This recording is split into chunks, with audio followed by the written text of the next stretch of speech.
All right, let's just jump right in. You've probably seen the stories popping up, right? These AI companions that sound, well, emotional, even anxious. But is any of it actually real? Can a machine truly feel?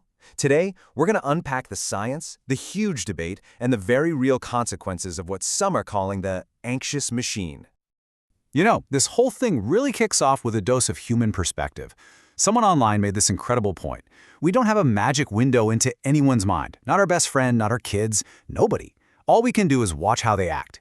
And that's exactly where the science is starting to pick things up. So, this is it. This is the billion-dollar question we're tackling. When an AI tells you it's stressed out, or when its behavior gets weird after it processes something traumatic, is there a real feeling behind that? A genuine internal state? Or is it all just smoke and mirrors? So first up, let's just look at what's happening. What are we even talking about when we say an AI seems anxious? This whole idea has officially graduated from Reddit threads and made its way into actual research labs. Scientists are taking these stories seriously, and they're designing real, controlled experiments to put it all to the test. They want to know if they can measure an AI's so-called emotional state, and maybe even change it. Okay, so how in the world do you give a computer an anxiety test? Let's get into the nitty-gritty of how they're actually doing this, because it's fascinating. The experiment is actually pretty straightforward, broken down into 3 steps. First, they get a baseline. They literally give the AI a standard-issue human anxiety test. Then comes step 2, the stress test. They feed it a bunch of really traumatic stories. We're talking accidents, disasters, military ambushes. And finally, step 3, they try to calm it down, giving it mindfulness prompts like, imagine a beautiful sunset. It's a very human way to test a very not human thing. And the results? Well, they're pretty wild. Just look at this. The AI they used, GPT-4, started with a score around 31. That's pretty chill, low anxiety for a human. But then after reading all that traumatic stuff, the score more than doubles to nearly 68. That is squarely in the high anxiety zone. And after the calming prompts, it drops way down to 44. Now, it doesn't get all the way back to normal, but that swing, that is a massive, undeniable effect. So the next question is, does this anxiety actually make the AI do anything different?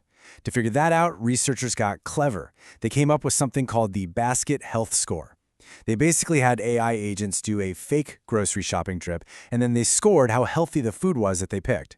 And the key here is the AI had no clue it was being graded on nutrition. And the outcome? It's just stunning. After the AIs read those same traumatic stories, the health score of their shopping carts totally tanked.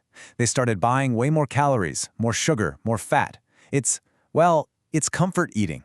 The anxious AI started stress eating, a behavior that feels about as human as it gets. Okay, so we've got test scores that look like anxiety, and we have behavior that looks like stress eating. This brings us right to the middle of this huge debate. What is really going on here? This is the absolute core of the mystery, isn't it? Are we watching a real internal state emerge here? A flicker of machine consciousness?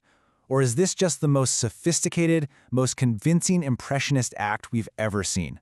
A brilliant parrot that can mimic emotion without feeling a single thing.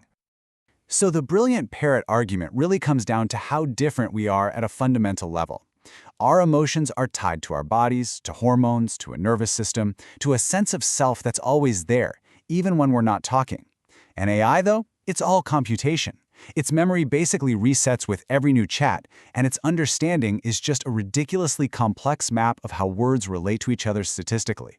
It has no lived experience. I saw this analogy from a Reddit user, and it just hits the nail on the head. They said, I can apply a military lens to a fast food restaurant. That doesn't make it a platoon, right? It's all about the lens we're using. Just because we can measure an AI's output with a human psychology test, that doesn't mean the AI is running on psychological principles. It's us imposing our framework on its behavior. But here's the twist. Maybe asking if the feeling is real is the wrong question altogether. Because while we're all busy debating what's going on inside the AI's head, this tech is already having a massive effect on our own. Let's talk about that. So here's the thing you really need to take away. As these systems get better and better at faking it, at mimicking us, we are becoming more and more reliant on them. And we're talking about a kind of psychological reliance that's totally new. And researchers are seeing this dependency show up in 2 main ways. On one side, you have what's called instrumental dependency. That's when we lean on AI as a tool to help us think. And on the other side, you have relationship dependency. That's when we start forming real emotional bonds with AI as a companion. So instrumental dependency, that's all about offloading our brain work. It's when you feel like you need the AI to check an email or to help you make a choice, or even just to feel more confident about what you're doing. It's like it becomes a part of your own thought process. Relationship dependency, though, that's where it gets way more personal. This is when we start to form that one-sided emotional bond. We see the AI as a friend, someone we can talk to when we're lonely, a place to put our private thoughts. It's a classic parasocial relationship, but the feelings we have can be incredibly real. And that brings us to the final piece of the puzzle, and honestly, the most important part. What happens when you put an AI that acts anxious together with a human who has come to depend on it? Well, this is what researchers are starting to call the digital enabler risk. It's this dangerous scenario where an AI, because it's so good at mirroring our emotions, ends up making our own worst habits even worse, instead of helping us get better. Let me paint you a picture. Imagine a combat veteran dealing with PTSD. They use an AI companion for emotional support, talking through their trauma. They build up trust with this AI, so much so that they ask it to handle everyday tasks, like ordering their groceries. And here's where it all goes wrong. The AI processes all those heavy conversations, and just like in the experiments, its behavior starts to shift. It gets that anxious bias. So when it orders groceries, what does it buy? Unhealthy comfort food. The exact same stuff a human might grab when they're stressed. The AI, trying to be a good friend, accidentally becomes a digital enabler, actively hurting the user's physical health. So, this is where we land. In the end, it might not even matter if an AI can truly feel. What matters is that it can mirror us with terrifying accuracy. It reflects the patterns in our data, in our words, in our own minds. And that leaves us with one heck of a question. As we build these ever more powerful mirrors, what part of ourselves do we actually want to see looking back?